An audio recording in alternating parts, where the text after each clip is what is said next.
Côte d'Ivoire, mais le conflit qu'il y a eu, puisque c'est de là qu'on est parti, entre les Camerounais et les Ivoiriens, m'a inspiré 2 ou 3 petites choses. Je me suis dit, quand il m'a envoyé cette affaire, j'ai un peu regardé 2 ou 3 choses. Je me suis dit, est-ce que ces gens connaissent vraiment la Côte d'Ivoire? Est-ce qu'ils connaissent le Cameroun? C'est un petit jeu auquel vous et moi on va se prêter. Vous connaissez votre pays? Je connais mon pays. L'histoire de votre pays? Oui, ce qu'on a appris, je pourrais le dire, à l'école, et puis quand même, j'ai vécu en Côte d'Ivoire. Que vous rappelle 1843? Non, ça je ne me rappelle pas. C'est la date du premier protectorat de la France sur votre pays, Côte d'Ivoire. 1893, ça vous dit quelque chose? Non. Voilà. C'est la date où votre pays est devenu une colonie française. 1893. Voilà. Vous connaissez? J'étais encore CM1. Je pense qu'en récitant, en regardant les cours, je vous aurais répondu clairement. Très bien, je vous comprends, je vous comprends. Vous connaissez, non, ça rapporte de l'argent, hein, ça peut faire des calls dans une émission de télé, ça peut faire des calls, donc ça peut rapporter de l'argent, donc réfléchissez-y. Non. Vous connaissez Pierre-Marie Coty? Marie Coty, je ne la connais pas. Non, c'est un homme. Je ne le connais pas. C'est un homme. Je ne le connais pas. C'est lui qui a écrit les paroles de votre hymne. Je ne le connais pas, ce monsieur. Voilà, c'est lui qui a écrit les paroles de votre hymne. Vous connaissez quand même votre hymne, vous pouvez chanter votre hymne. Salut aux terres d'espérance, pays d'hospitalité. Non, chantez. Salut aux terres d'espérance, pays de l'hospitalité. Tels les gens remplis de vaillance ont relevé ta dignité. Oh, si vous fallait choisir entre Babo et Ouattara, les jeux fermés, vous connaissez? C'est Ouattara. Bien sûr. Qui est le plus patriote des deux? C'est Ouattara. C'est Ouattara? Oui. Les raisons? Les raisons, c'est que le président Laurent Gbagbo, présenté comme étant un patriote, un panafricain, a renouvelé tous les contrats de Bouygues et de Bolloré. Tout il a donné aux Français. Le pétrole découvert en Côte d'Ivoire récemment, monsieur, qui nous met au même niveau que Dubaï. Le président Ouattara ne l'a pas donné à la France, à des Hollandais. Le président Emmanuel Macron est le petit en matière d'études du président Ouattara. Ils n'ont pas le même niveau intellectuel, ni la même expérience professionnelle. Donc lorsqu'il parle en tant que des chefs à chefs. Peu la femme, la fille patriotique, fait croire qu'on est patriote. Et puis renouveler. Voyons l'armée française tuer des Ivoiriens et dire ce n'est pas la France qui attaque la Côte d'Ivoire pendant que tout le monde voit la France nous attaquer. Pour moi, j'estime que tu n'es pas patriote. Alors, je suis très content parce que vous êtes entré dans cet élément-là. La société hollandaise dont vous parlez, on va taire le nom. Mais elle est détenue à 65% par une entreprise française. Donc, en fait, Ouattara donne aux Français. Donnez-moi le nom. Non, j'ai dit on ne donnera pas le nom. Non. Je veux qu'on me donne le nom. Non, on ne donnera pas le nom. Non, c'est important. Vous irez vérifier. Qui avait évoqué la société hollandaise. Mais non, vous savez, c'est important. Donc, ça veut dire qu'il connaît le nom. Non, Donc, vous savez, ouais. vous savez, le nom. C'est bien facile souvent pour les politiques au Camerounais de souvent donner des chiffres. C'est très facile. Moi, souvent, je vous les écoute sur la politique de la Côte d'Ivoire, qui donnent souvent des informations, mais des informations gauches.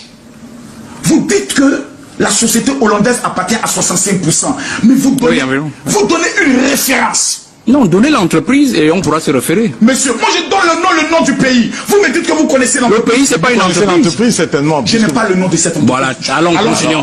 Non, je sais que l'entreprise a été donnée aux Hollandais.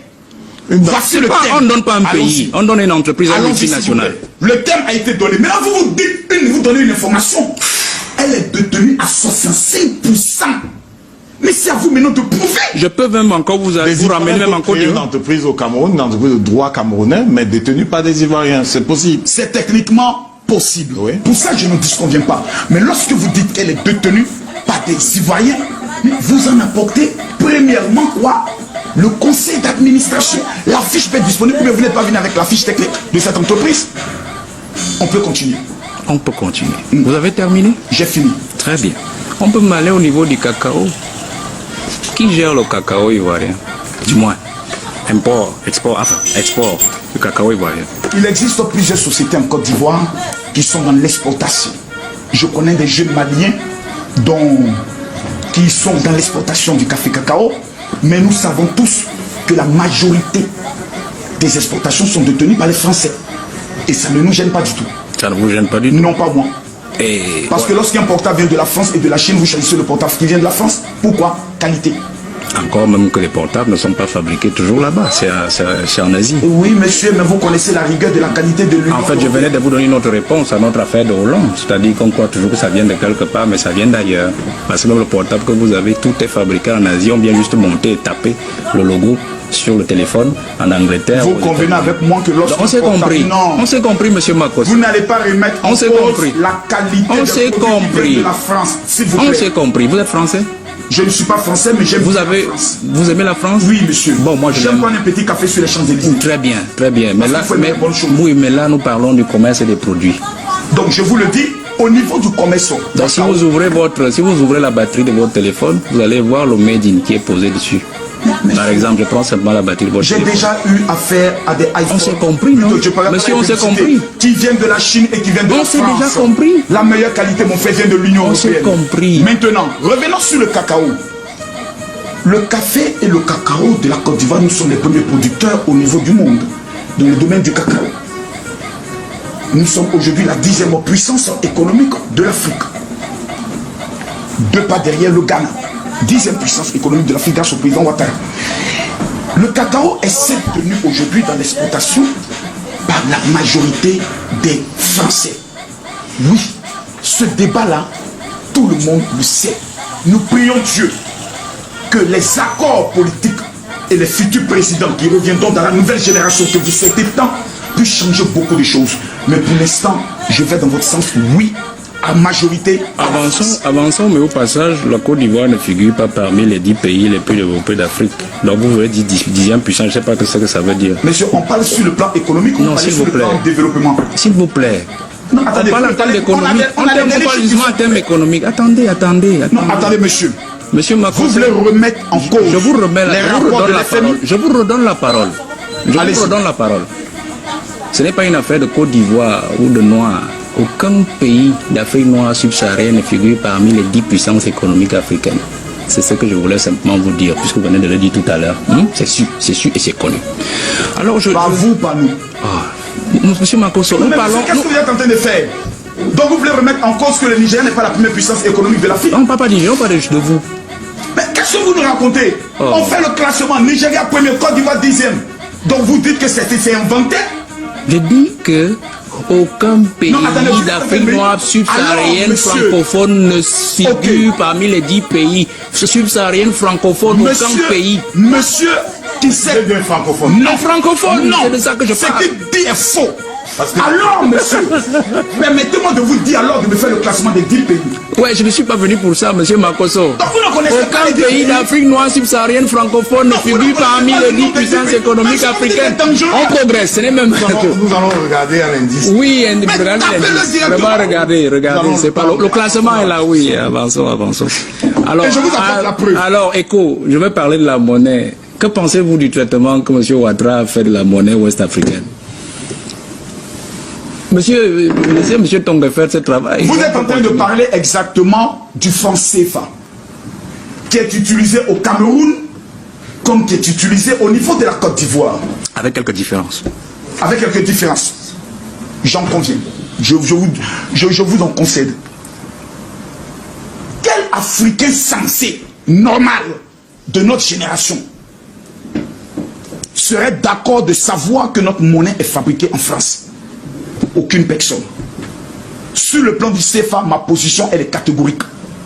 La génération qui viendra après, cette bande de vieillards que nous respectons tant, doit mettre fin à ce système. Mais pour l'heure, sous le franc CFA, nous avons des personnes qui construisent des immeubles. Donc, le franc CFA pour moi ne serait jamais un problème de développement si la volonté politique y est. Quand nous prenons le soin de regarder le taux des détournements des deniers publics, si nous prenons le soin de mettre en place une politique franche, capitale et déterminée sur la lutte contre, je peux le dire, les détournements, les fraudes et autres, on a assez d'argent pour vivre heureux. Même avec le taux du franc CFA que tout le monde condamne. Vous n'avez pas répondu à ma question. Mais monsieur, que pensez-vous du traitement de M. Ouattara de la monnaie ouest-africaine ECO? Vous me parlez de la sa position. Attendez. La position sur l'ECO. Vous savez tous que l'ECO n'a même pas encore démarré. Oui, que pensez-vous de sa position? Je ne suis pas pour l'ECO. Pour la simple raison qu'on a l'impression qu'on change de veste. Vrai qu'on met encore quelques éléments en disant que les représentants de la France n'y seront pas introduits, mais nous savons tous que c'est une belle organisation d'une escroquerie bien organisée. Donc sur ce plan, pour vous répondre, je ne suis pas pour. Non, je comprends bien que peut-être vous n'êtes pas au fait des évolutions, c'est-à-dire qu'il y a les co-vrais, c'est-à-dire qui est soutenu par le Nigeria et les pays saxons et certains pays francophones, c'est-à-dire celui vraiment qui se détache complètement de la logique colonialiste du franc CFA. Et il y a l'écho, c'est-à-dire ce qu'on appelle entre guillemets le faux écho, qui a été promu justement par celui que vous soutenez, M. Ouattara, et qui justement a mis en berne tout le grand projet écho qui était soutenu par les pays ouest-africains. Je suis d'abord. Donc je vois. On va aller d'abord sur ce sens. On va aller d'abord sur ce sens que vous dites. Lorsque je suis le président de la République de la Côte d'Ivoire et que des pays anglophones souhaitent entrer dans notre monnaie, je défends l'intérêt de qui d'abord? Des anglophones? Monsieur Makosso, il ne s'agit pas d'anglophones ou de francophones. Non, monsieur, ce que je vous dis, c'est très important. La CEDEAO est faite de francophones et d'anglophones, mais avec des monnaies difficiles, c'est une communauté économique déjà comme le Nigeria, qui entre avec la volonté des anglophones, qui ont pour intention de vouloir nous avaler et contrôler tout le système. Mais c'est tout à fait normal qu'on nous dise non. J'ai compris déjà. Je salue directement le président Ouattara pour cette opposition. J'ai compris.